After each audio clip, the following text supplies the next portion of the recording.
Señor presidente, maestra Delfina Gómez Álvarez, Ricardo, amigas y amigos de los medios de comunicación, señoras y señores, hoy compareceré ante el Senado de la República para que delibere sobre mi ratificación como embajador de México ante los Estados Unidos de América. Por ello, me veo obligado a presentar a usted, señor presidente, mi renuncia como secretario de Educación Pública. Es un día de sentimientos encontrados. Por una parte, siento un profundo honor de haber sido nombrado por el presidente Andrés Manuel López Obrador, representante del Gobierno, del propio presidente y del Estado mexicano ante los Estados Unidos de América como embajador extraordinario y plenipotenciario. En materia internacional no hay relación más importante.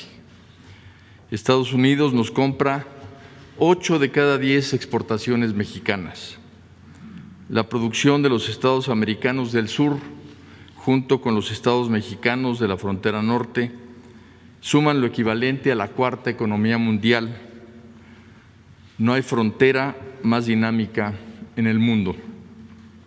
Viven allá 37 millones de personas de origen mexicano, que es más del 11% de la población total americana. No le queda otro destino a esta relación que seguir creciendo, mejorando y madurando.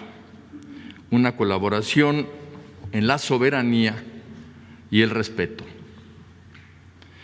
Cada país debe poner su voluntad en crear la región de América del Norte, incluyendo a Canadá, que con respeto a sus soberanías formemos el bloque más poderoso a nivel global, sin olvidar a nuestros hermanos centroamericanos.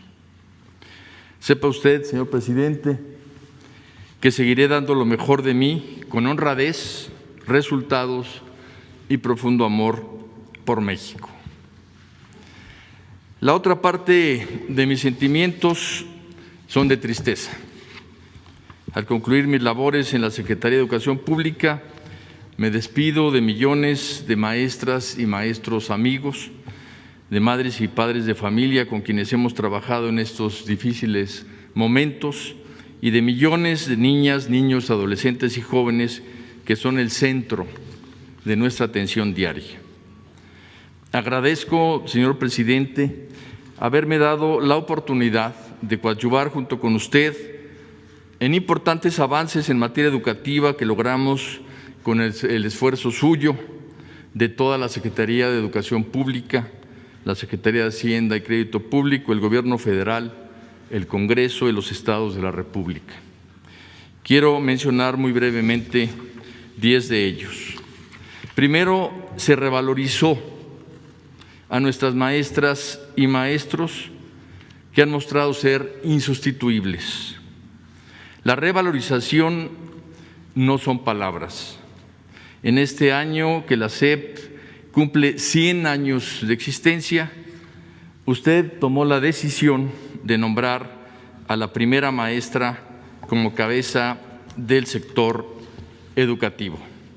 México se lo aplaude.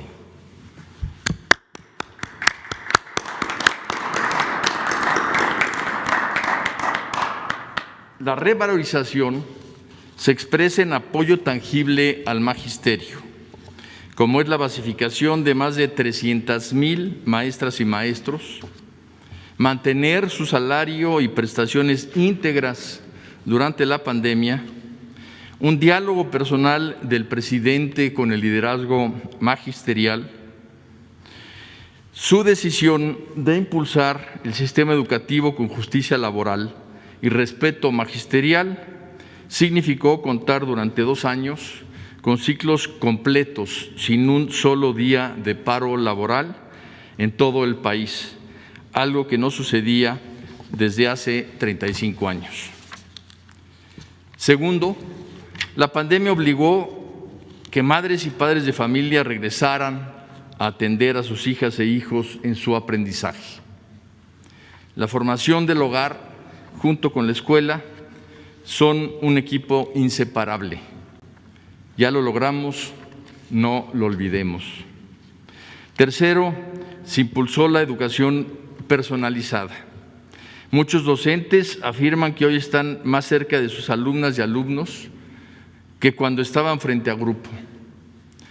Este es uno de los postulados de la nueva escuela mexicana: atender a cada estudiante de acuerdo a sus circunstancias.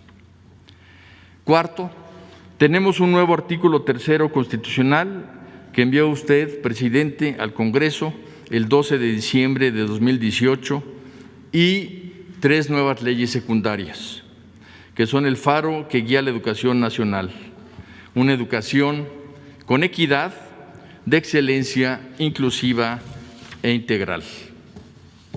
Quinto, estos no son postulados constitucionales inertes, son un programa de acción. Así, equidad se traduce en apoyar a quien más lo necesita. Por ello, el presidente creó el programa La Escuela es Nuestra, que ya llegó a más de 51,000 escuelas, una de cada 4, empezando, por supuesto, por las de más alta marginación, y seguirá hasta cubrir a todas ellas. Equidad se tradujo en más de 11 millones de becas para niñas, niños, adolescentes y jóvenes para hacer posible su vida escolar. Equidad significa 140 escuelas universitarias Benito Juárez en lugares en donde los jóvenes nunca pensaron ver a un profesor y menos a una escuela superior. Sexto, excelencia, que significa mayor preparación magisterial. La pandemia nos forzó a dar un salto histórico hacia adelante en materia digital. Se capacitaron más de 1 millón de maestras y maestros y 20 millones de alumnos en el uso de herramientas digitales. Así como en 1963 nació el libro de texto gratuito, en 2020 nació la educación digital, que llegó para quedarse. Gracias al programa impulsado por el presidente, Aprende en Casa 1, Aprende en Casa 2 y el que tocará instrumentar a la maestra Delfina, Aprende en Casa 3. Esto, más el compromiso del señor presidente de Internet para todas las escuelas, será un avance sin precedente. Excelencia también significa mejorar los contenidos de los libros de texto gratuitos. El presidente nos instruyó a iniciar con civismo y ética, mismos que ya circulan como la primera aportación a la formación humanista de nuestras niñas y niños para que abracen valores universales que son la base de la verdadera felicidad. Excelencia significa que lo que se aprende ayude a vivir de mejor manera. Por ello, nos instruyó el presidente a incorporar contenidos de vida saludable en la currícula educativa para impulsar 3 hábitos de vida personales. Primero, una sana nutrición. Segundo, practicar el ejercicio y la activación física. Y tercero, vivir con limpieza e higiene. Nada es más efectivo contra la enfermedad que un sistema inmune fuerte dentro de un cuerpo sano con una mente sana.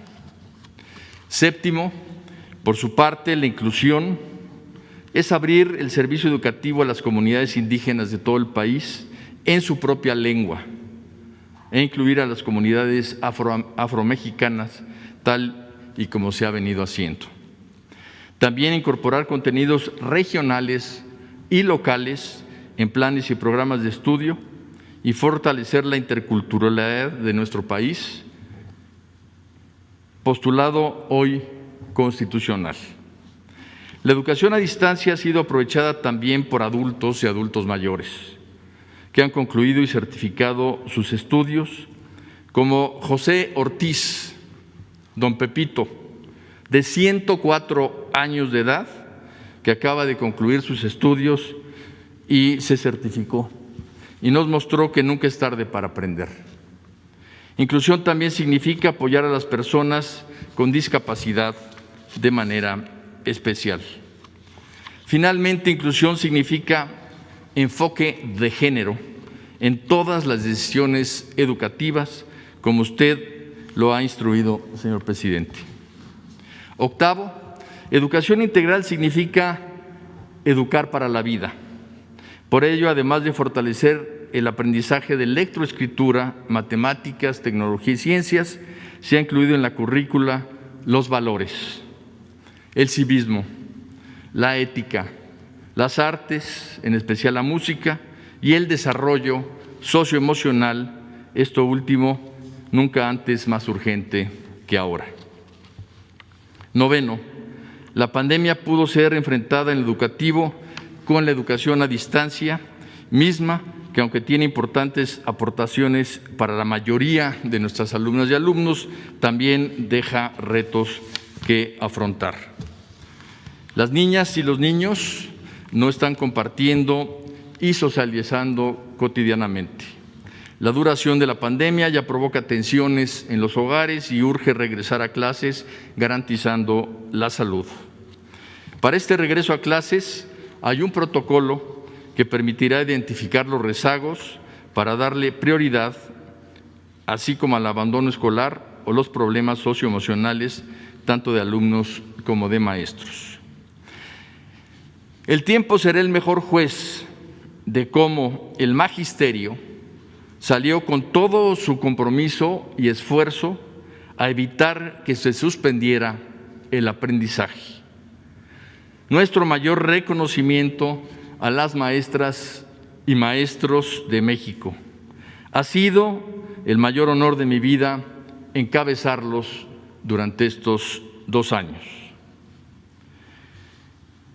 Décimo, se atacó frontal y estructuralmente la corrupción, la lucha contra lo que llamamos el huachicol educativo a través del sistema abierto y transparente de asignación de plazas, permitió asignar más de 20,000 plazas con mayor transparencia que antes se manejaban de manera irregular.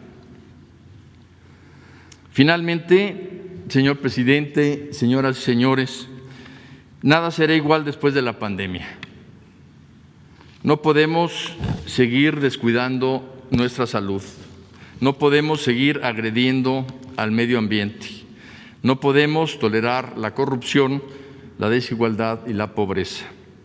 La nueva escuela mexicana forma mexicanas y mexicanos incorruptibles, con conciencia social, capacidades plenas, pensamiento crítico, productivos, con pasión por el arte y la cultura y, sobre todo, con un profundo amor por México. Muchas gracias.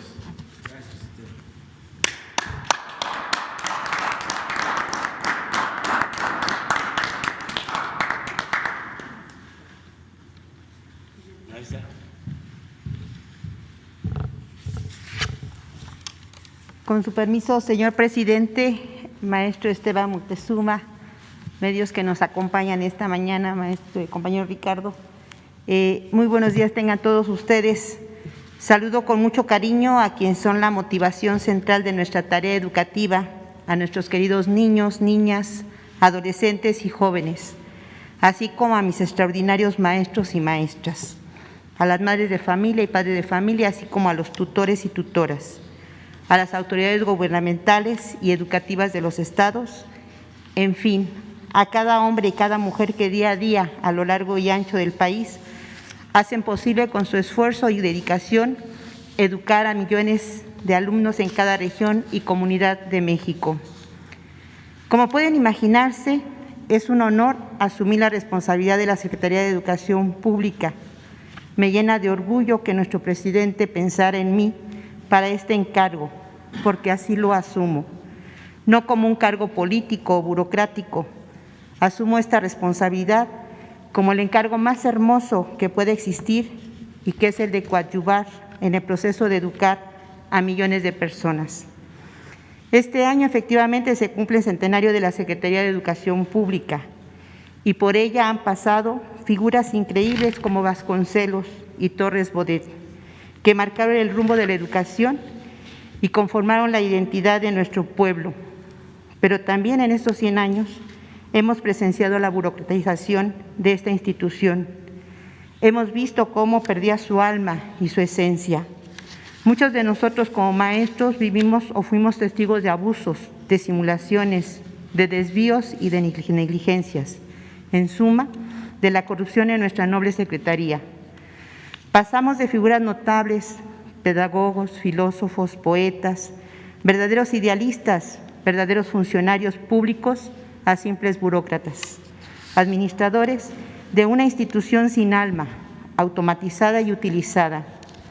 Por ello sorprende que sea la primera vez en 100 años que el encargado de esta secretaría tenga su origen en la educación básica del Sistema Educativo Nacional.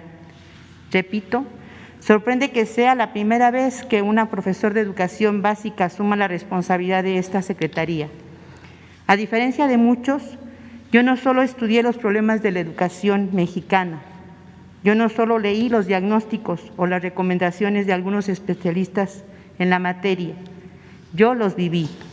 Yo viví las reformas desde el aula, frente a grupo, y cuando ocupé el cargo de directora escolar, desde la escuela municipal.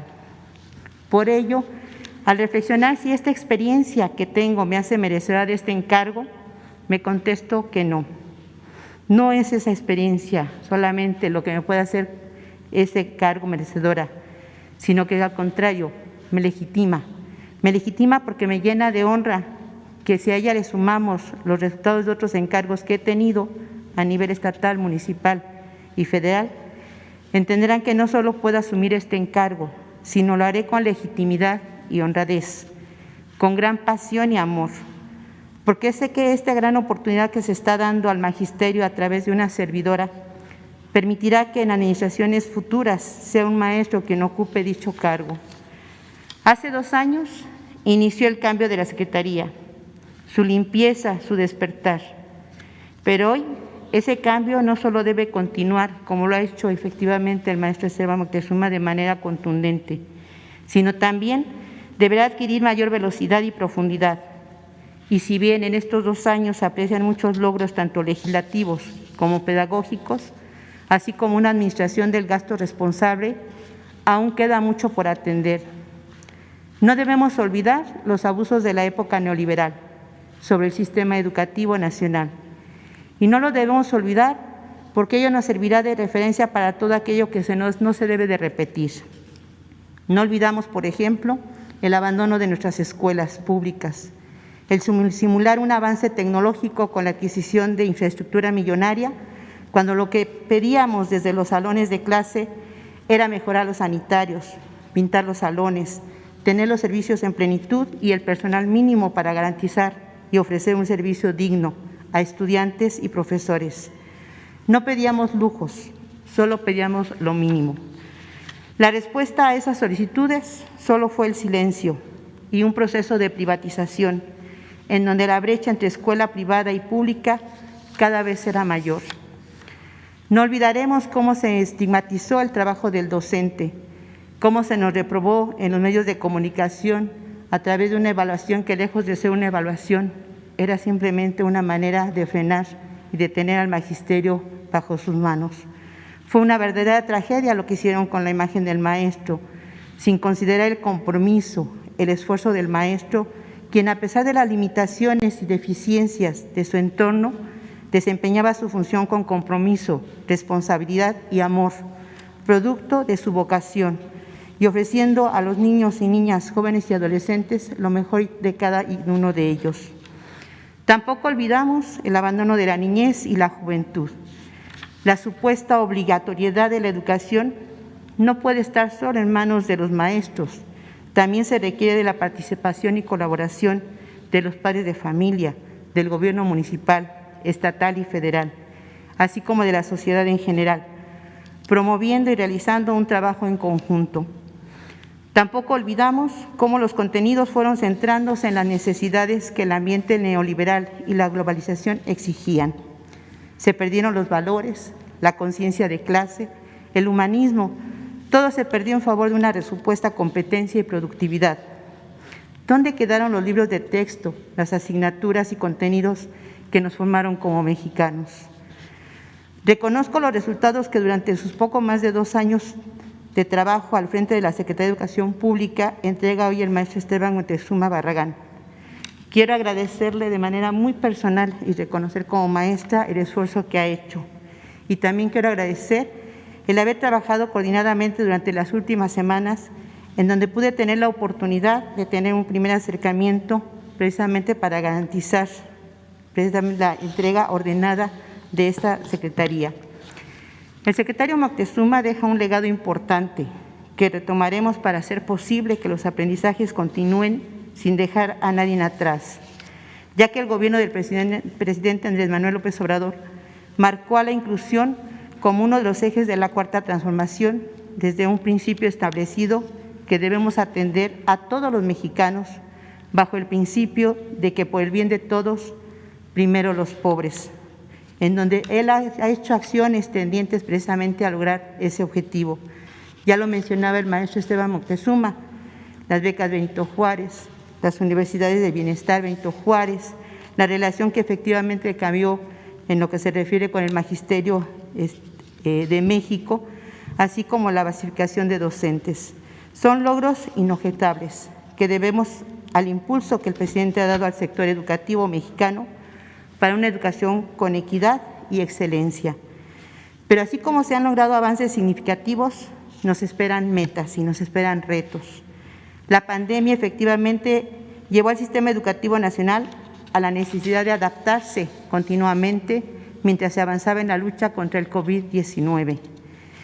El primer reto es hacer posible precisamente el regreso gradual a los planteles, acorde con el semáforo sanitario y en acuerdo con el gobierno estatal y autoridad educativa de cada entidad, así como de los padres de familia. Esto requerirá garantizar las condiciones de limpieza, salubridad, infraestructura y recursos en los planteles, así como la difusión y aplicación de protocolos de seguridad sanitaria, pero sobre todo de la participación de la comunidad que integra precisamente las instituciones educativas. Haremos un diagnóstico continuo que permita identificar el rezago educativo y el abandono escolar por la pandemia, así como para definir estrategias de atención a la población vulnerable. También estaremos atentos a la aprobación de la Ley General de Educación Superior para establecer mecanismos de coordinación para su aplicación. La pandemia ha condicionado considerablemente algunas de las funciones sustantivas de la SEP. Por ello, debemos encontrar mecanismos para restablecer los trámites y servicios en torno a la emisión de certificados, revalidaciones y acreditaciones. También revisaremos a fondo para fortalecer y seguir transparentando los procesos de ingreso, permanencia y promoción a la carrera de los docentes.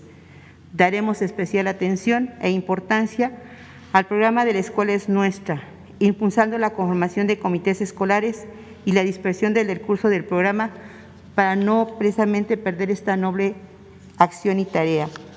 Además, haremos una valoración de los avances en infraestructura en 2 años y de haber modificado la forma en que se atienden los rezagos en este complejo rubro. Hoy tomo la más alta responsabilidad de ser secretaria de Estado, que es una de las áreas más significativas y trascendentes para el desarrollo del ser humano, que es la educación. Estoy consciente que la educación es un hacer total, es un reto y sobre todo en estos días un esfuerzo integral. La educación, que es el pilar donde el ser humano alcanza su desarrollo y autonomía como individuo dentro de una vida en sociedad. Hoy más que nunca los maestros y maestras tenemos la gran oportunidad histórica de ser parte de una transformación y de asumir un papel protagónico en la misma, y como decía Vasconcelos, nos compromete ante un futuro no determinado, nos compromete ante el futuro que hay que construir y potencialmente que se tienen las mejores oportunidades para vivir mejor. Sé lo que implica este reto, estoy consciente del entorno social y actual, así como de los problemas que ha traído la pandemia, pero también sé del gran reto que están asumiendo con responsabilidad los maestros. Por eso mi reconocimiento a todos y cada uno de mis compañeros, y al mismo tiempo los convoco para que asumamos ese reto de que sean las escuelas nuestras, que regresemos a eso que tanto amamos, que es precisamente la impartición de clases, que no tengamos este temor de posar el primer punto de lanza de esta sociedad para volver a esa nueva etapa que tenemos después de una pandemia. Hoy recuerdo con gran cariño aquella frase que expresé en el juramento normalista que decía: vivo en tiempos difíciles, de hambre, de envidias intelectuales, de compulsiones caóticas, de hostilidades inaceptables, pero a la vez en un mundo lleno de esperanza y de fe. La esperanza de poder transformar la realidad actual, ofreciendo al ser humano la oportunidad de una educación digna y coherente con las necesidades actuales y, como dijo José Martí, más libre y más generosa con el desarrollo del individuo. La fe que deposito en los maestros, que son quienes se convierten en el motor para la transformación del ser humano, comprometido ante un futuro que hay que construir, convirtiéndose, como dijera Vasconcelos, en una utopía necesaria y posible. Por ello, cuando se me hace la invitación de trabajar y desempeñar esta función, me siento muy honrada, y a mí me han enseñado que debo de honrar lo que se tiene como confianza y se entrega como esa posibilidad. Y me emociona mucho el que se puedan trabajar bajo las líneas de acción que nuestro presidente ya comentó y que estoy de verdad muy de acuerdo porque es la base de una educación. La primera acción es precisamente nuestros maestros. Dar un trato digno a los maestros, basado en el respeto a la labor que desempeñan y la confianza de que en sus manos ha depositado la formación de nuevas generaciones y que por ello es necesario retomar la formación docente desde sus inicios, el rescate a los normales y los planes de formación permanente. Esto como parte integral para la reivindicación de la imagen del maestro. Recordemos que no se puede mejorar la calidad de la enseñanza sin la participación comprometida de los maestros. El segundo eje es la infraestructura, que es la infraestructura educativa. Dar un nuevo impulso a la rehabilitación y construcción de espacios educativos. Recordemos que los edificios escolares son donde los alumnos pasan la mayor parte del tiempo desempeñando las labores del aprendizaje y se hace necesario ofrecerles espacios dignos, haciendo llegar los recursos económicos de manera directa a las instituciones educativas, como lo está haciendo el programa de La Escuela es Nuestra. Tercero, los contenidos educativos. Se tiene que mejorar los contenidos educativos en relación con la realidad que estamos viviendo, y esto es con la participación indudablemente de los maestros y maestras, pues son ellos quienes viven de manera directa las necesidades reales y la manera en cómo abordarlos, dando una importancia especial al fortalecimiento de los valores culturales, morales, donde se afianza el civismo, la ética, la fraternidad y el amor al prójimo, así como a la alimentación y la salud, que precisamente es parte importante de una educación integral, no olvidando el deporte, la cultura y las artes. Como lo plantea el presidente Andrés Manuel López Obrador, es como un tronco común el humanismo, y de ahí la técnica, la ciencia, las matemáticas, la física, la biología y demás áreas, partiendo siempre del humanismo. Cuarto, manejar el apoyo de becas para los estudiantes, que ha sido un verdadero apoyo para las familias y para nuestros jóvenes, nuestros niños, para que no haya deserción y sirva de sostén para una buena alimentación y una mejor calidad de vida. En estos planteamientos se basa la transformación que se propone lograr, precisamente tratando de lograr seres reflexivos, críticos y propositivos, en lo que podemos, lo que debemos y lo que tenemos que hacer, invariablemente con la participación comprometida de nuestros padres de familia, nuestros maestros y la sociedad en general.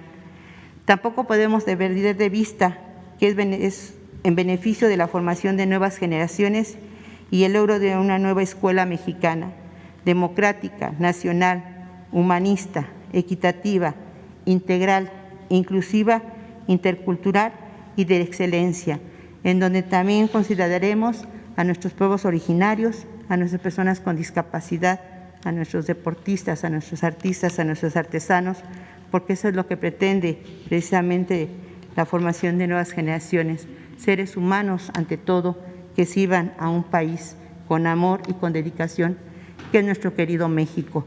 Por ello, yo agradezco mucho esa oportunidad que me da, señor presidente, de verdad, muchas gracias. Quedo con ese compromiso ante usted y ante la sociedad, y al mismo tiempo expreso mi deseo de que tenga mucho éxito nuestro compañero Esteban Moctezuma en esta nueva responsabilidad, que sé que lo va a hacer con mucho amor también, y quedo a sus órdenes. Buen día a todos. Gracias.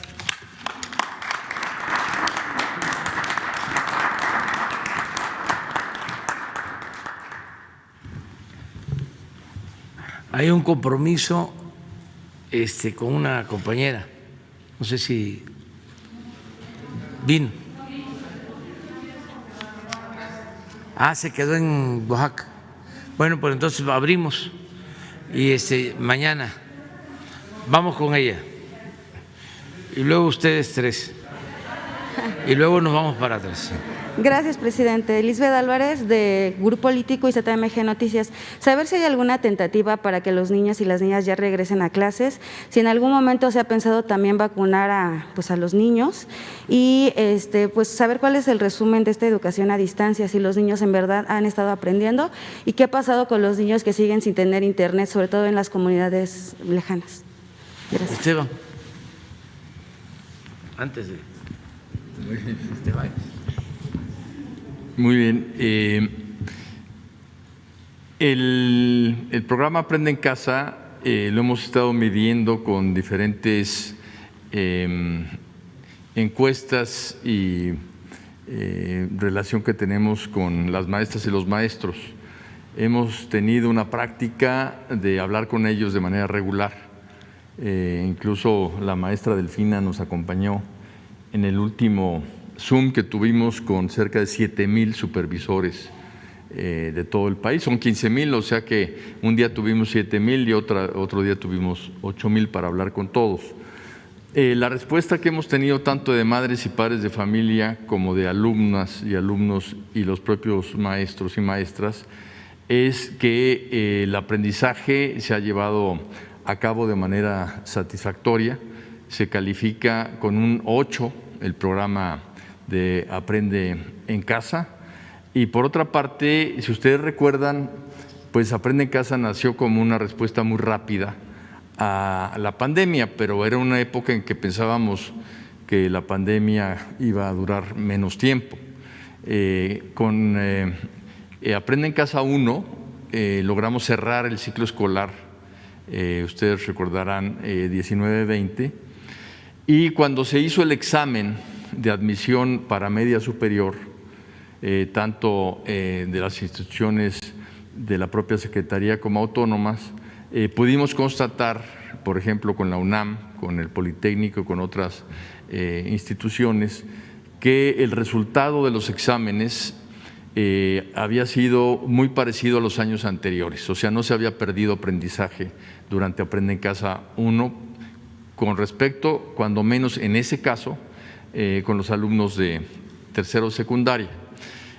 Aprende en Casa 2 se llevó a cabo para abrir el ciclo escolar 2021 y en las evaluaciones que se hicieron en noviembre del año pasado tenemos también una respuesta satisfactoria por parte de maestras y maestros.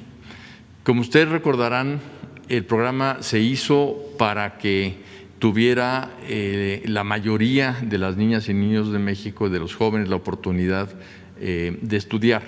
Y la base fue precisamente la televisión, en donde el 93% de la población tiene televisión. También se hizo por radio para quienes no tuvieran televisión, en 22 diferentes lenguas indígenas. Y en el caso de la CONAFE, que es la Comisión Nacional de Fomento Educativo, se llegó a cerca de 750,000 niñas y niños con cuadernillos y con una atención directa, en donde los líderes educativos comunitarios, se les conoce como LECs, que son muchísimos, son cerca de 35,000, iban a las comunidades cuando menos 2 veces por semana. Esto quiere decir que la mayoría de la población fue atendida.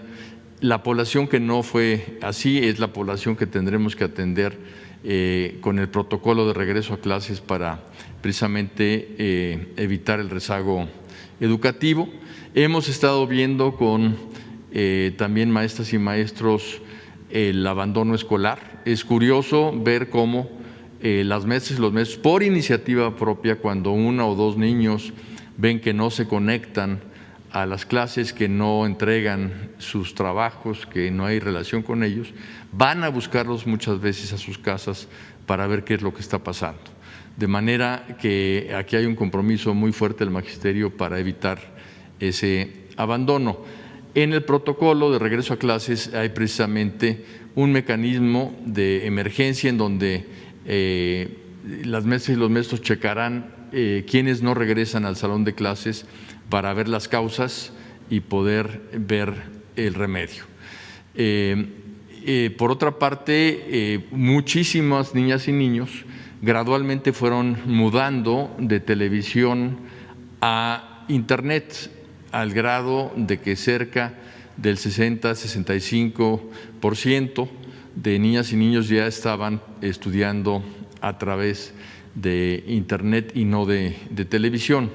Y curiosamente esto lo hacían mayoritariamente a través de telefonía celular, o sea, usaban como herramienta digital el celular.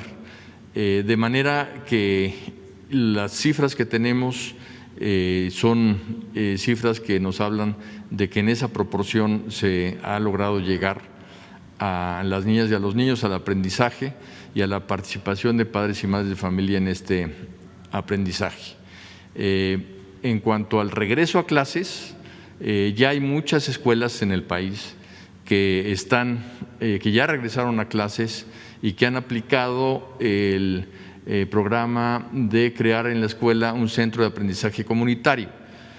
Esto quiere decir que las niñas y los niños, las madres y los padres de familia e incluso cualquier persona de la sociedad puede ir a la escuela a utilizar, en el caso que lo tenga, las computadoras, a hablar con las maestras y los maestros, a tomar alguna clase específica, con un protocolo que habla de que el número máximo que tiene la escuela es del 30% de alumnas y alumnos por día, de manera que a lo largo de la semana sí pueden ir la totalidad de niñas y niños que quieran. Este centro de aprendizaje comunitario se puede instalar en semáforo amarillo y es voluntario tanto para niñas y niños como para maestras y maestros. En cuanto el semáforo pase a verde, ya se puede iniciar las clases presenciales. Es una decisión que no toma el gobierno federal. El gobierno federal lo que hace es decirle a las escuelas: ya se levantó la restricción sanitaria, ya puedes abrir las clases. Y el señor presidente de la República determinó precisamente que para acelerar este regreso a clases, en los estados en que se logre el semáforo verde, se vacunará, como ya se hizo en Campeche, al magisterio. Y una vez vacunados, pues ya pueden regresar con toda seguridad. Tengo entendido que la secretaria es una de sus primeras actividades ir a Campeche precisamente para ver con el Estado el regreso a clases. Gracias. ¿Y en algún momento se ha pensado en vacunar a los niños? Sí, pues hay un plan de vacunación, ya inició. Mañana vamos a informar sobre la distribución de las vacunas. Se concluyó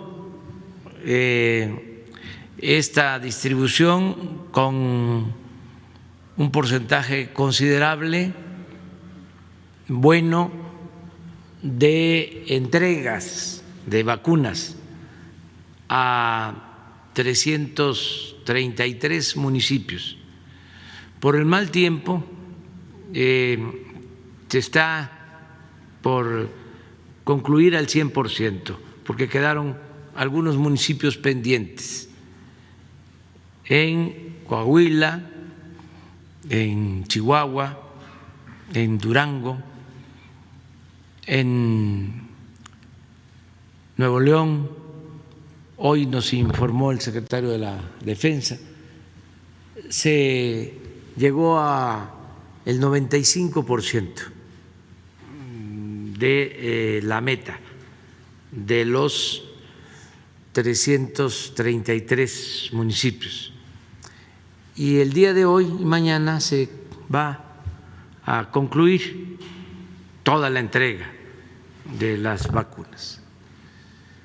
Mañana también llegan vacunas, se reinicia la entrega de las vacunas Pfizer y se va a terminar de vacunar a los que recibieron las primeras dosis, entre ellos a los maestros de Campeche, hablando de el magisterio y del regreso a clases. Y vamos a seguir vacunando a maestros, como lo explicó aquí Esteban. Vamos a seguir avanzando. También todo esto depende de la disponibilidad de las vacunas.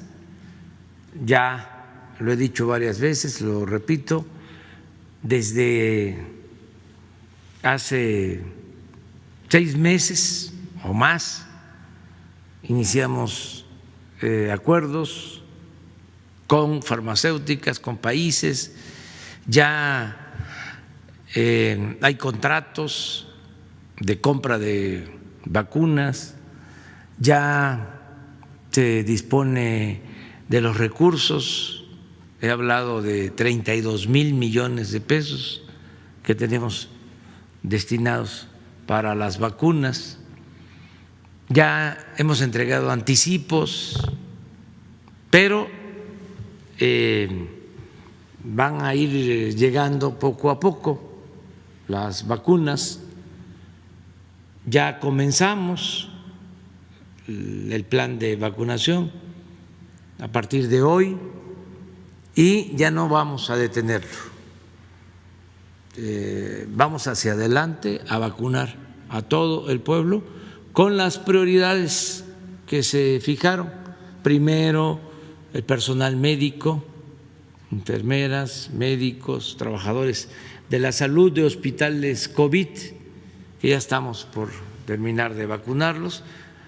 A partir de mañana que llegue la vacuna Pfizer, vamos a terminar con esta población objetivo, que son los trabajadores de la salud, los que están salvando vidas desde hace tiempo y que no vamos a dejar de reconocer por lo que hacen.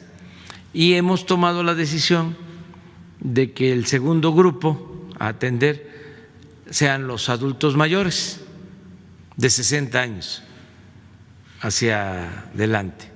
Y ya comenzamos con estos 333 municipios. Aquí en la ciudad son 3 demarcaciones que se van a vacunar por completo. Me refiero de 60 años hacia adelante. Es Milpalta, Magdalena Contreras y Coajimalpa. Y vamos a seguir recibiendo dosis y pronto ya se incorpora toda la vacuna que se está envasando en nuestro país, que ya hay sustancias de AstraZeneca, de CanSino, para envasar vacunas en México. Ya se está trabajando en eso. Ya vamos a tener muchas dosis para avanzar pronto en la vacunación.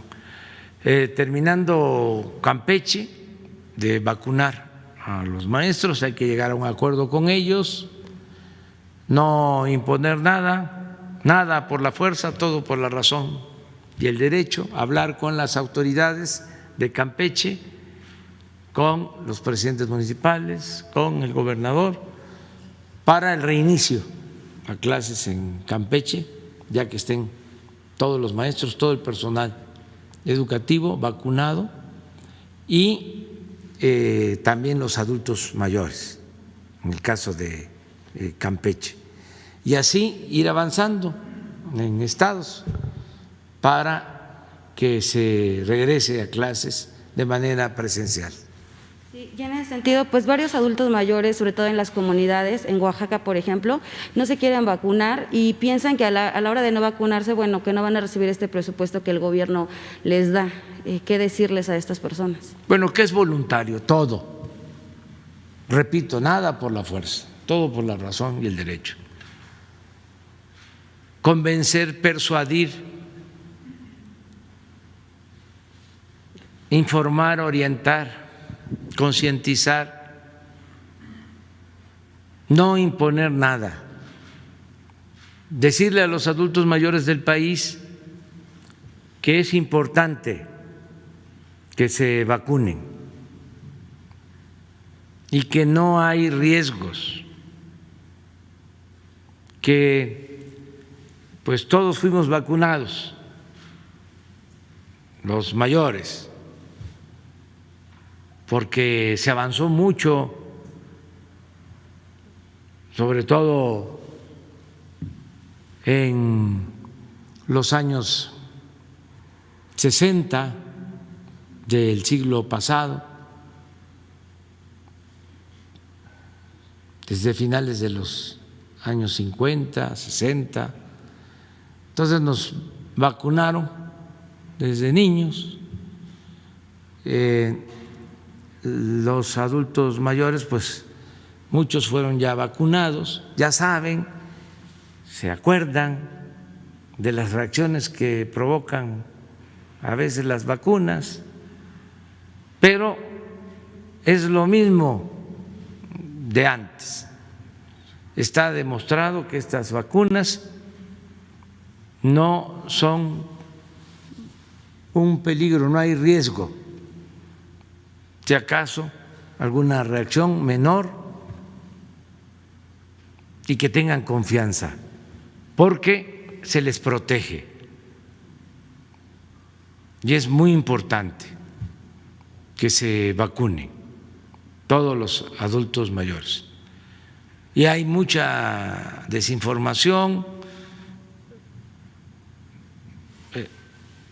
hay rumores, pero que no se haga caso a esas desinformaciones, a esos rumores, a esas distorsiones, que nosotros actuamos de manera responsable y no los vacunaríamos si supiéramos de que hay riesgos, que tengan confianza. También que son libres. Es voluntario, no es obligatorio, nada es por la fuerza, nada. Y que no está condicionado a los beneficios que por derecho les corresponden, que no porque dejen de vacunarse ya no van a recibir la pensión a los adultos mayores. No, son cosas distintas. Además, la pensión a adultos mayores ya no es un programa, es un derecho adquirido por los adultos mayores. Es un derecho constitucional. No se les puede negar. Esté quien esté en el gobierno, ya se elevó a rango constitucional la entrega de las pensiones a los adultos mayores. Pero sí es importante la vacuna, que se acepte, que de esta manera nos protegemos. Y es para todos, es universal. De 60 en adelante es para ricos y es para pobres, para todos.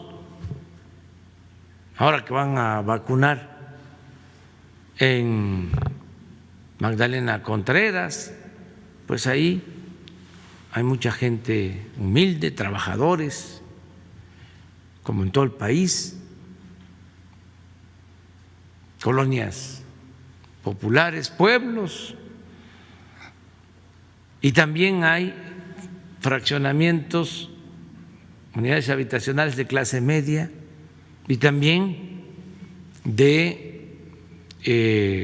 clase alta. Pues todos los adultos mayores tienen el derecho a vacunarse. En el caso de Coajimalpa, lo mismo, pues están los pueblos de Coajimalpa y al mismo tiempo, o en la misma demarcación, están los edificios, los departamentos, las residencias de Santa Fe, pues adultos mayores de los pueblos de Magdalena Contreras y los adultos mayores que tienen más ingresos. Es su derecho. Por eso hablamos de un derecho universal. Y esto en todo el país. Y así vamos a ir avanzando para que se vacune a todos. Pero bueno, ya dije que hasta mañana que vamos a informar y yo ya estoy adelantando. Pero quedamos acá y luego nos vamos atrás. Gracias, presidente. Buenos días a todos. Daniel Blancas, de Crónica. Yo tengo dos preguntas, presidente, dos temas, una sobre educación, otra sobre vacunación. La de educación pudiera parecer muy simple. A veces uno no entiende pues los acuerdos que se llegan entre políticos o entre gobernantes, pero usted refería que estaba muy contento, satisfecho con el trabajo del secretario. El secretario dice que es un honor estar en la secretaría, y entonces la pregunta muy simple es ¿por qué se va? ¿Por qué en un momento candente, en un momento en el que se requiere, digamos, echar pues el músculo adelante, opta por irse a un puesto pues que ya se sabe es de relaciones públicas y de cenas y de agasajos? Y por qué deja, digamos, este barco en este momento preciso? Y si esta huida tiene que ver, presidente, en el caso suyo, con darle un poco más de vida a la cuestión de la SEP, que haya alguien que se moje los zapatos, que se ensucie los zapatos, que esté más a ras de tierra como la maestra Delfina. Si esa es la justificación que usted da por este cambio, por favor. ¿Y la otra? La otra se la hago ahorita porque es de vacunación, para no mezclar. Bueno, miren, yo estoy muy satisfecho con el trabajo que llevó a cabo Esteban Moctezuma. Y vámonos a los resultados. Se implementó el programa La Escuela es Nuestra, que es algo excepcional. El que las escuelas con las sociedades de padres y madres de familia puedan manejar su presupuesto, cada escuela, para el mantenimiento y de manera directa. Eso es, ya lo vimos aquí, algo excepcional, nunca visto.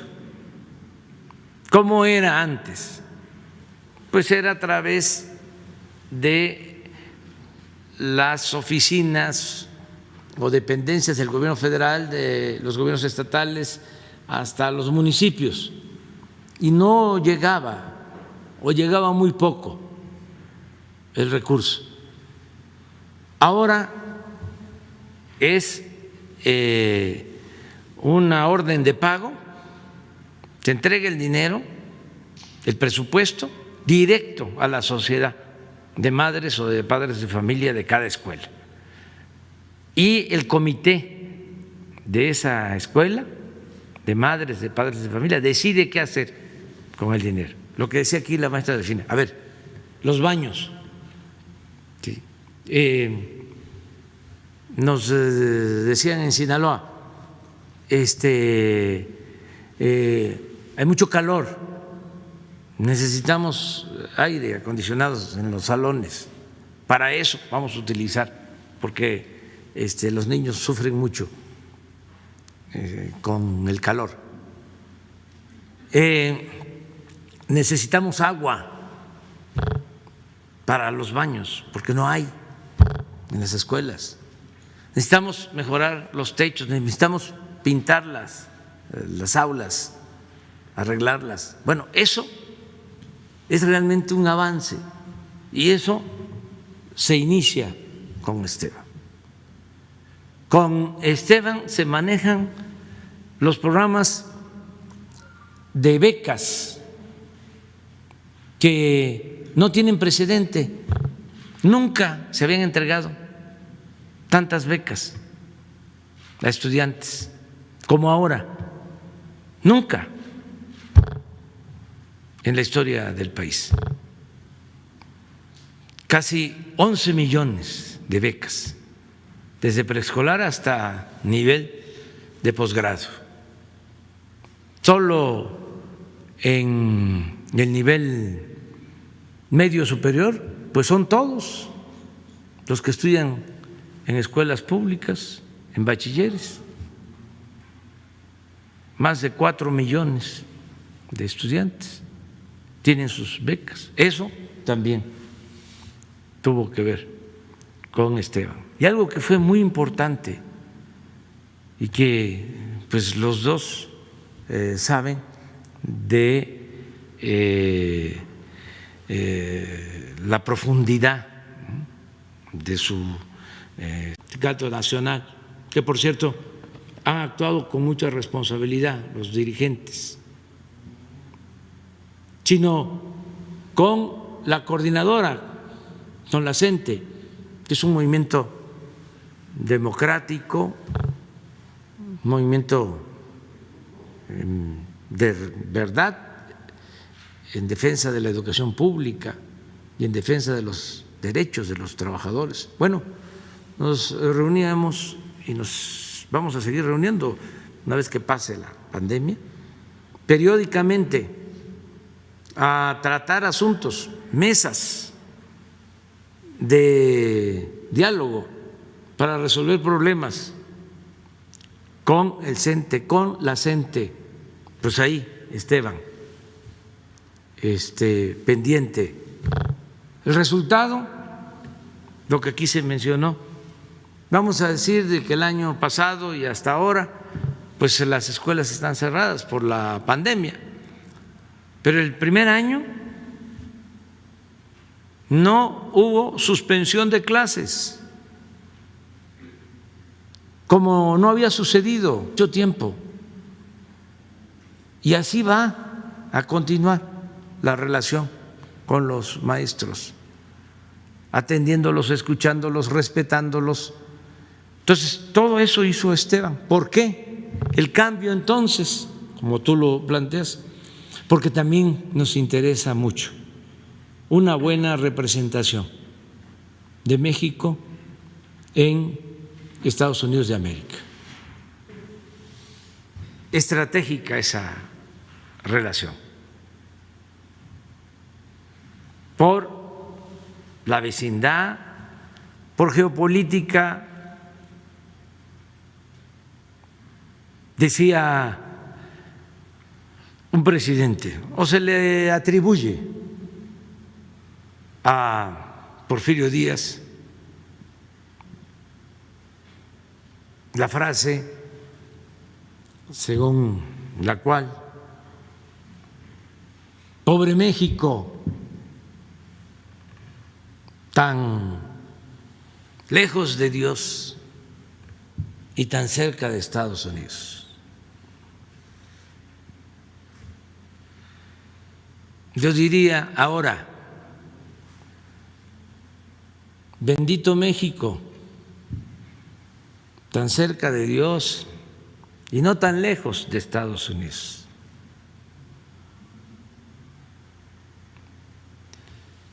Es fundamental la relación con Estados Unidos y con Canadá. Son, en el caso de Estados Unidos, 3.180 kilómetros de frontera. Nos tenemos que complementar y tenemos que ponernos de acuerdo para fortalecer económicamente la región en un mundo en donde hay un avance en la economía, en el comercio excepcional, emergente en los países asiáticos y en otras regiones del mundo.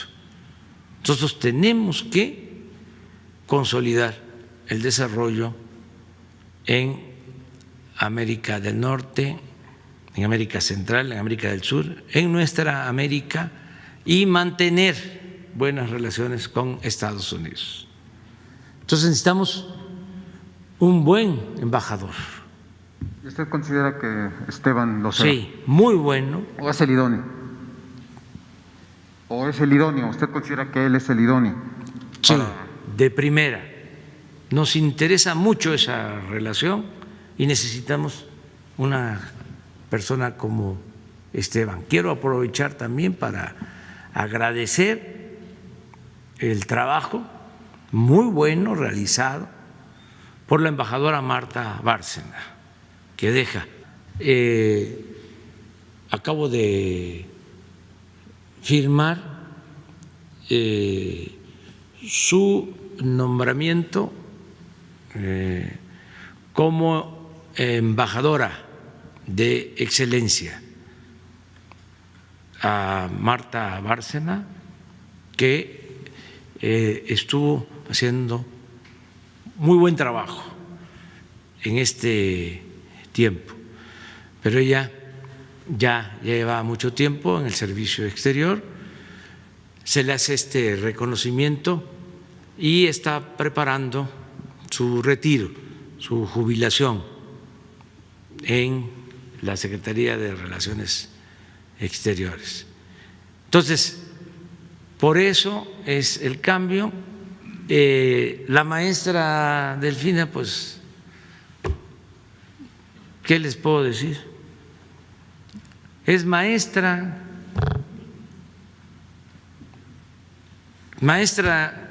de grupo, dio clases en primaria, fue directora en una escuela durante mucho tiempo. ¿Cuántos años, maestra? Pues 30, ahora llega a cumplir los 30 años de maestra, siendo maestra, la invitaron a participar para que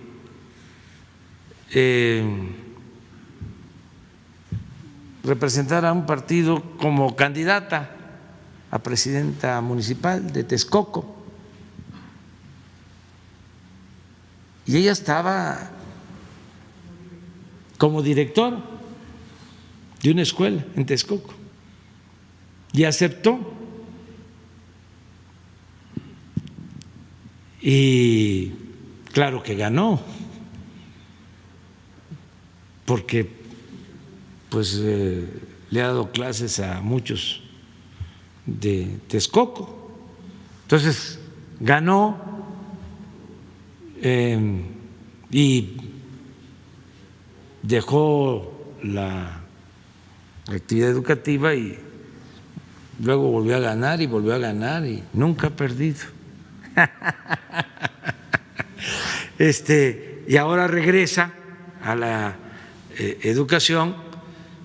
Cuando la invité estaba pues muy emocionada, que es algo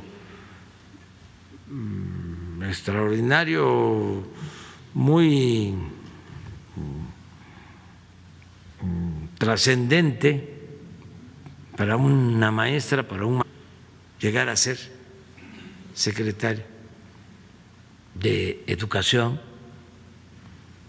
Entonces, es un sueño, y la maestra tiene muchas convicciones, es una mujer honesta, trabajadora, que sabe relacionarse pues con sus compañeras maestras, con los maestros, y queremos seguir manteniendo una muy buena relación con el Magisterio Nacional. Entonces, creo que fue muy buena esta decisión, porque los dos nos hacen falta, Esteban y la maestra Delfín. Ok, presidente, la otra pregunta tiene que ver con vacunación. Muy cerca de las brigadas, de la mayoría de las brigadas en los estados de la República, presidente, en los últimos días, para ver cómo se iban conformando para el arranque hoy le diré que encontré este diagnóstico, usted seguramente ya lo debe de saber, muchas dificultades para constituirse como brigadas y para copar los puntos disponibles. Seguramente usted ya sabe que, y lo refirió, no se lograron instalar los 333 municipios, fueron 322 hasta donde yo conozco y donde me han informado los contactos en las brigadas. Y me preocupa también la cuestión de los puntos. Se había dicho alrededor de 1,100 puntos, hasta hoy tengo confirmados arriba de 600 puntos. Solamente en los diversos estados. Le explicaré por qué, porque también tengo información de por qué no se constituyeron estos puntos o por qué no se abarcaron los municipios que ya se habían definido. Encontré mucha burocracia, presidente, muchos intereses políticos. Le voy a compartir los estados y usted inmediatamente se va a dar cuenta de qué estoy hablando. Los principales obstáculos por los que no se constituyeron las brigadas o por los que no se llegaron a los municipios es porque decían que no trabajaban los fines de semana. Es decir, los sindicatos en algunas partes dieron la orden de no trabajar sábado y domingo. No podían unirse los médicos y las enfermeras a las brigadas. Hay una historia ahí un poco sui generis, por ejemplo en Yucatán, donde la sección sindical argumentó que por las cuestiones del carnaval no podía unirse a la brigada. Ya las festividades del carnaval, pues ellos dijeron que ya estaba estipulado en los acuerdos sindicales y que no podían sumarse a las brigadas. Usted debe de saber que hay dos estados que no tienen ni un punto de vacunación, ni un solo punto, y seguramente usted ya lo sabe. Son Jalisco y Tamaulipas. En otros estados como Guanajuato, como Nuevo León, como Chihuahua, le pido que haga la referencia de qué estados le estoy mencionando. Yucatán, tuvieron todas estas anomalías. Las preguntas, presidente, son: ¿qué le dice usted a estos grupos de poder, a estos sindicatos que están muy de la mano con los gobiernos estatales, que entorpecieron este arranque del proceso? Y si desde la presidencia habría un llamado a la sensibilidad a estas autoridades, a gobernadores, una petición de tregua para que este trabajo vital de las vacunas se desarrolle sin estas inconveniencias. Muchas gracias, presidente. Sí. Bueno, mire, la verdad no tengo yo información sobre obstáculos o problemas que se hayan originado para integrar las brigadas y poder vacunar en los más de 1,000 centros que se definieron. No tengo esa información. Hoy no me reportaron ningún problema más que el no poder entregar al 100% toda la vacuna por mal tiempo. Esto le corresponde a la Secretaría de la Defensa, llevó a cabo, como siempre, todo un operativo, pero pues quien conoce Guadalupe y Calvo en Chihuahua, o Huachochi, pues ya sabe cómo está la situación del mal tiempo. ¿Sí? Hay veces que por la nieve no se puede transitar. Ya no hablemos de helicópteros, por carretera se interrumpe. Entonces, por eso no llegaron las vacunas. Mixquitic, en Durango, es un municipio en la sierra indígena, muy pobre, van a llegar las vacunas, pero ahora no fue posible. Entonces, pero no es debido a que haya un bloqueo, no tengo esa información, sino por estado del tiempo. Y hoy la Secretaría de la Defensa va a seguir con el plan de distribución. Son pues honestos los oficiales de la Secretaría de la Defensa, el general secretario, que las pasadas entregas se cumplieron sin problema, pero era llevar la vacuna, las dosis, a los hospitales COVID. Y ahora es llevar la vacuna a los pueblos más apartados, está más difícil, ¿no? Entonces, pero fue muy bueno el resultado, 95%, y ya pronto van a llegar a todas partes las vacunas. Hoy vamos a tener ya información sobre lo que tú planteas, seguramente, y mañana vamos a poder informar. Yo no creo que haya obstáculos. En el caso de los sindicatos que tienen que ver con salud, han actuado con mucha responsabilidad los dirigentes, porque la verdad podrían esgrimir muchas cosas y obstaculizar el trabajo, pero no, lo tengo que decir, tanto los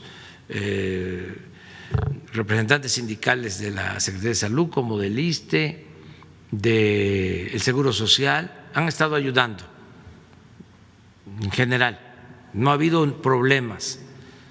Entonces, y no creo que vaya a haber problemas, y lo mismo con presidentes municipales y con gobernadores, inclusive están ayudando en esta labor. De todas maneras, aquí vamos a saberlo si hay algunas diferencias, y así como la patria es primero, la vacuna es primero. O sea, de que se va a vacunar a la gente, se va a vacunar a la gente. O sea, ya tenemos la vacuna, nos cuesta mucho conseguirla porque sí hay mucha demanda, es poca la producción. Gobiernos que producen las vacunas se las guardan, por ejemplo, Pfizer. Todo lo que produce en Estados Unidos es para Estados Unidos. Nosotros la vacuna Pfizer la recibimos de Bélgica. Sí, ¿verdad? Aun cuando hay fábricas de Pfizer en Estados Unidos, ellos no pueden utilizar esas vacunas. Nosotros las traemos y se tuvo que hablar con la Unión Europea porque también querían que no salieran de Europa, que es algo que debe de ver la ONU. Aprovecho. Tiene que llamar a una reunión urgente para que no haya acaparamiento de vacunas, porque faltan muchos países que no tienen acceso, que no tienen posibilidad, y que se apure el mecanismo que se creó a propuesta de una resolución de México que fue aprobada por unanimidad, casi por unanimidad, para que la ONU concentrara vacunas de todas las farmacéuticas y pudiese la ONU ofrecer esas vacunas a todos los países. Por eso también aprovecho para agradecer al gobierno de la India, su presidente, señor Modi, que dicho sea de paso, está muy bien calificado en su país.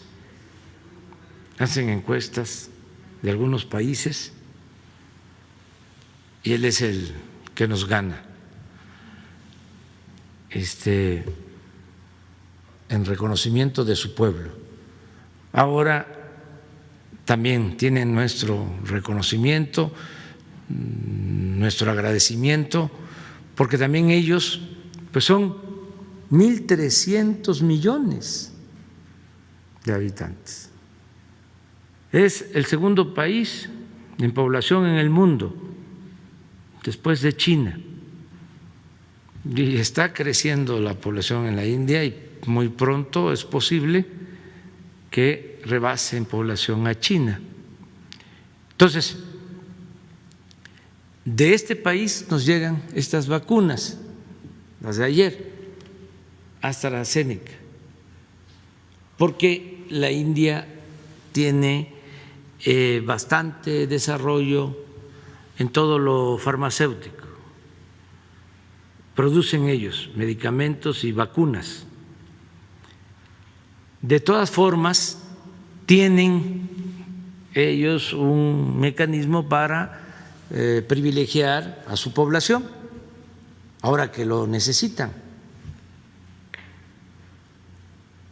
Aún así, se les hizo la solicitud y el presidente y el canciller del embajador de la India en México, que también nos ayudó, decidieron enviarnos las vacunas, cosa que les agradecemos mucho. Esas 870,000 vacunas. Entonces, vamos a ver mañana que tengamos el reporte sobre lo que tú estás planteando. Presidente, no, nada más decirle que no me refiero a la logística de la Sedena, fue muy buena sí, y efectivamente llegó a todos los lugares donde tenía que llegar. Yo me refiero a la instalación de brigadas y a la instalación de puntos o centros donde se iban a vacunar. Yo le pido, realmente tengo mis datos completamente corroborados, le pido que hable con las autoridades de la Secretaría del Bienestar, con el doctor Ruy López, que es el que está como enlace de parte de la Secretaría de Salud, y con sus operadores de programas para el desarrollo, para que le corroboren de la falta de puntos en municipios de los estados que tuvieron problemas. Independientemente de esto, presidente, la pregunta, insisto y es directa, de esta labor urgente, necesaria y vital que es la aplicación de vacunas. Pues no voy a hacer el llamado porque no existe ningún problema. Si hago el llamado, entonces es nota. No, se está actuando con responsabilidad y no tengo yo información de ningún gobernador que se esté oponiendo al plan de vacunación. Al contrario, están ayudando. Si fuese de esa manera, pues ya mañana informaríamos, pero hoy en la mañana, en el informe que recibí, no me notificaron de ningún problema de esta naturaleza. Además, hay algo que es importante, es hasta hoy que inicia la vacuna. Ayer fue la distribución de la vacuna y hoy empieza. Hoy se instalan los centros de vacunación, los cerca de 1,000 centros de vacunación. A las 5 de la tarde tenemos reunión del sector salud para evaluar. Hoy a las 5. Mañana a las 6 y a las 7 les estamos informando sobre esto.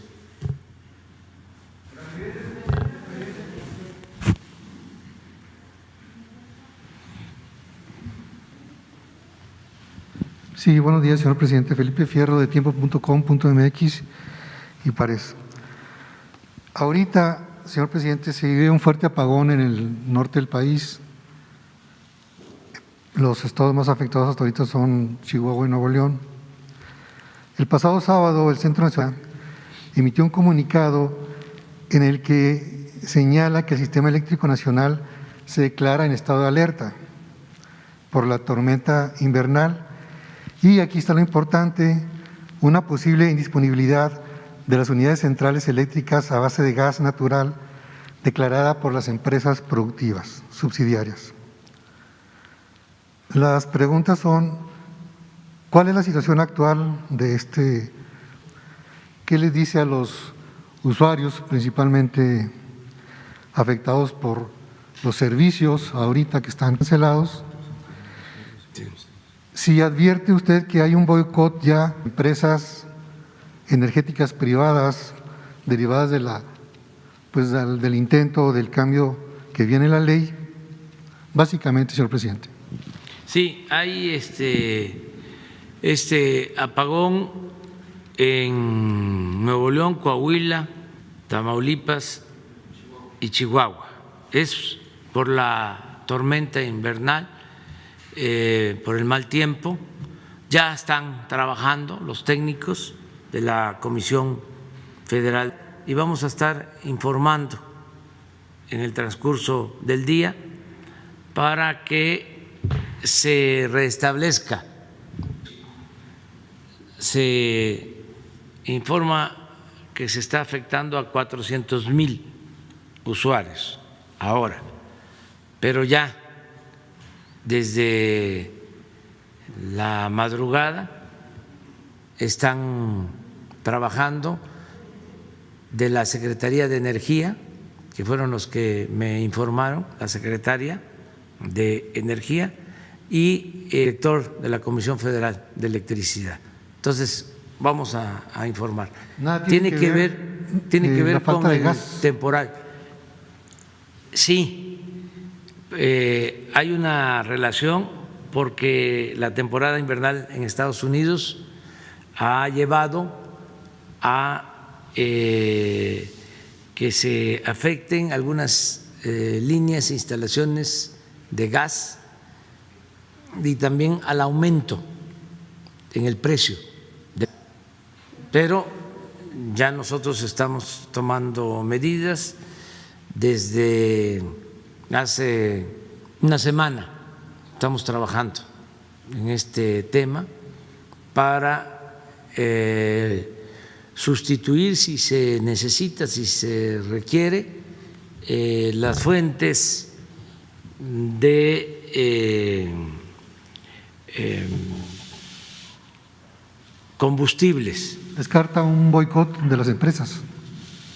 ¿Descartamos qué? Un boicot. No, sí, no es eso. Es un asunto que tiene que ver con el mal tiempo, con la temporada invernal, sobre todo en Estados Unidos. ¿Y por qué? Cómo hay una dependencia de gas para las plantas en México. Esto es lo que está ocasionando esta situación. Y también el mal tiempo al que hacíamos referencia en el norte. Señor presidente, si desde el sábado se emitió la alerta por parte de la comisión, ¿por qué no se avisó a los posibles afectados, a los empresarios, para que previeran las medidas necesarias? Porque ahorita hay un serio caos en las ciudades. Sostenemos que no va a durar mucho, que se va a resolver. ¿Cuándo estima usted que...? Hoy vamos a informar bien sobre este asunto. Muchas gracias. Sí. Le tenemos mucha confianza a los técnicos y a los trabajadores de electricidad, pero no hay ningún boicot. Los que están inconformes con la reforma están haciendo labor y además están en su derecho en medios de comunicación, tanto de México como del extranjero, y queriendo espantar de que nos va a afectar a México porque es una violación del tratado, que no es cierto. Además hay un mecanismo en el tratado establecido, se agotan las denuncias en México, se presume que hay una violación a un acuerdo o algo que ya está establecido en el tratado, y a partir de ahí se va a instancias internacionales. Hay todo un procedimiento de tipo legal bien definido en el tratado. Entonces yo entiendo. Sí, es un asunto que está afectando a Estados Unidos y también al norte de nuestro país, pero vamos a resolver. ¿Qué les parece si ya mañana? Lo que hacemos es que nos vamos, tú mañana empiezas, mañana, A ver, de una vez.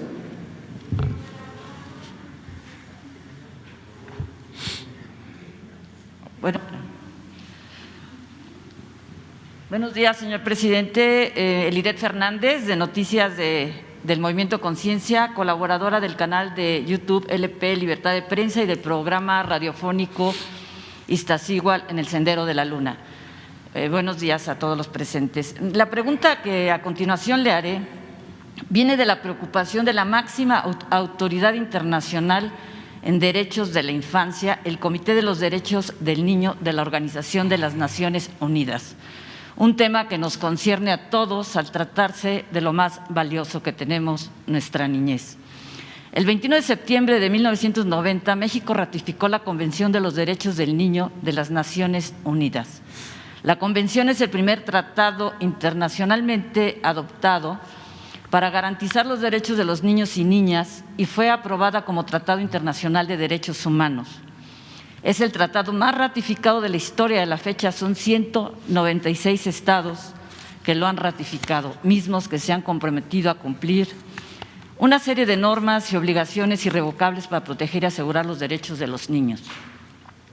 El Comité de los Derechos del Niño, en sus observaciones finales a nuestro país en 2015, en el párrafo 31, inciso D, relacionado con el derecho de niñas y niños a una vida libre de violencia, plantea una preocupación respecto a los informes periódicos de México, Leo textualmente: sobre el bienestar mental y físico de niñas y niños involucrados en entrenamiento para corridas de toros y en actuaciones asociadas a esto, así como el bienestar mental y emocional de los espectadores infantiles que son expuestos a la violencia de las corridas de toros.